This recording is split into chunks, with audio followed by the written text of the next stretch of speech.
So this is after the job is done. In order to remove the disc and the calipers, we're gonna need to unscrew 4 bolts basically, besides these 5 from the lug nuts. So there's 2 bolts right here holding the caliper piston, the caliper housing right here. 1 and then 2. I don't know if you can see that at the bottom. And then there's gonna be what holds the rotor in, the disc. And this is gonna be what I call the actual housing. I call this a caliper, I call this a housing. There's 2 bolts as well. They're big. There's this one, and then there's one at the bottom right here. Those are the only 4 bolts we're gonna remove, and the disc should come out. And yeah, like I said, if anybody comes to your shop with aftermarket lug nuts and they don't have the socket, kindly tell them to go away. So first, we're gonna do brake shoes and rotors. It's kind of hot. Yeah, we're gonna start off by taking off the wheel.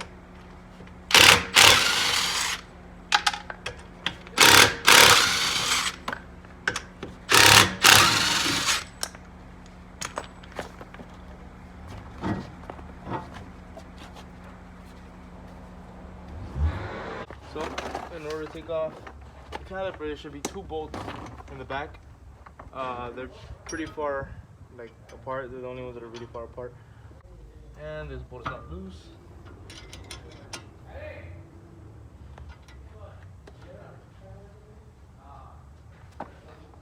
Start loosening up the other one before you take it off. We already learned from that mistake on the other wheel. And it's not loose, surprisingly.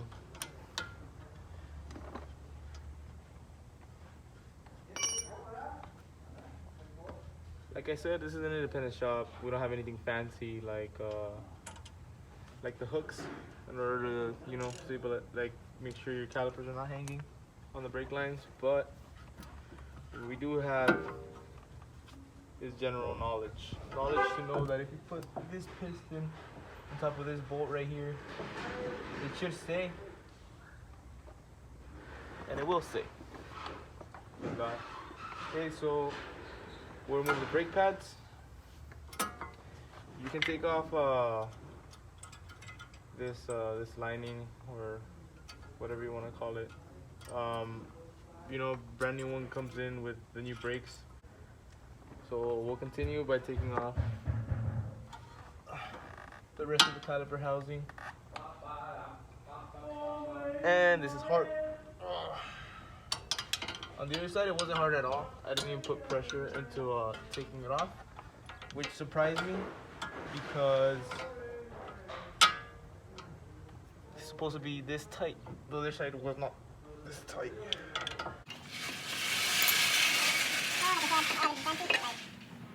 To hold the caliper so it doesn't hang on the hose line, so I'm just hanging it on. I'm hanging the piston basically on the edge to the side, that's how I hold it.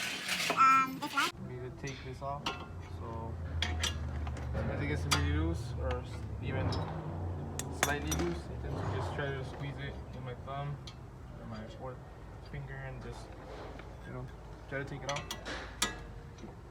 In other words, be a real mechanic. Take it off with your hands. We use tools. There we go. Just don't lose this. This is very important.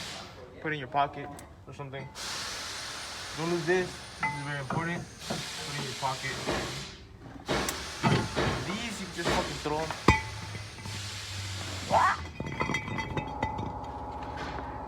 Don't throw them. That thing almost came back around and took my finger, my toe. Yeah. Make sure you don't lose any of the bolts. Make sure you put your tools somewhere where your buddies are not gonna take it. That's it. So, gotta remember, these come with oil, so you wanna. I really like brake cleaners, so I use a lot. Get rid of all that big. You wanna make sure they're really clean. They don't have any of that debris left, that oil. Disgusting ass oil. I hate that. So it's clean, put it in. So again, put the guides in first because they're a pain in the ass. Come on, son. Yes, sir. It says sir, heating and air conditioning. So we're gonna put. Oh, wrong ones. Okay. We're gonna put the housing back in. I call it the housing. Like I said, I don't know what it's actually called. I think this is a whole caliper assembly. But I call it the housing. It's easier to distinguish it that way. We're gonna put the 2 bolts in the back, one up at the top, and this is not wanting to fit in right. And it's sliding. One up at the top. Boom, let that hold in. Like I said, we don't have anything fancy like a hook, so we're just putting our caliper wherever, as long as it's not hanging. Put in the second set, pushed in. We start tightening the screws as much as we can, hand tight. Always hand tight everything. You never know. Have your 18 millimeter. Want to tighten that.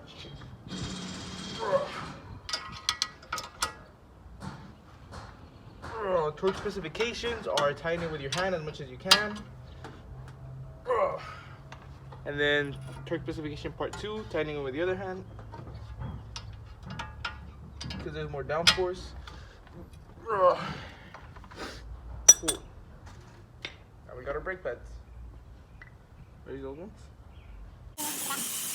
Cleaner. I love brake cleaner. Look at that.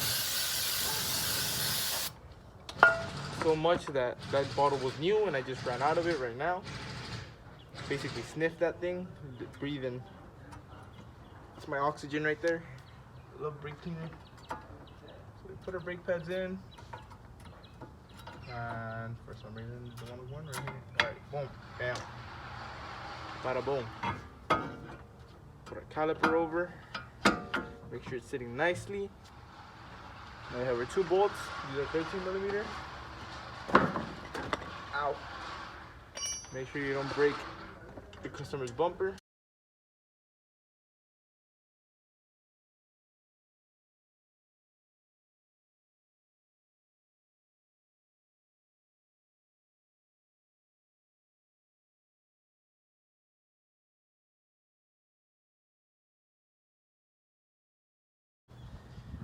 Torque specifications, again, it's as much as you can.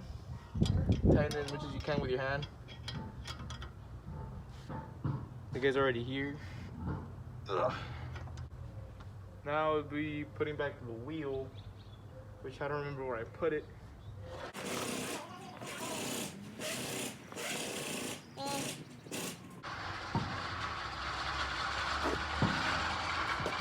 Put a wheel on the easiest way. Just grab opposite ends. And grab, like for me, it would be right here. Put your toe under it. Get up a little bit.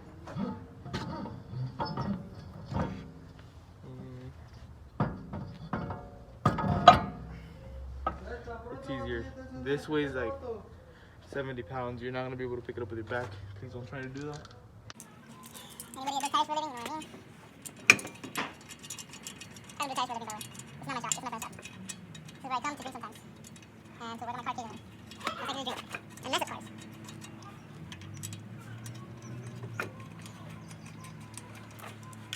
So, torque specifications for these lug nuts. Like I said, and always remember if someone brings custom aftermarket lug nuts, lock nuts, if they don't have how to keep it, if they don't have the right tool to take them off, send them home. That was sterling over. They have looked for one.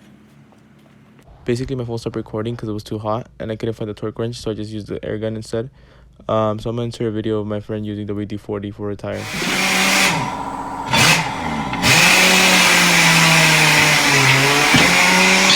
It's an example of what not to use.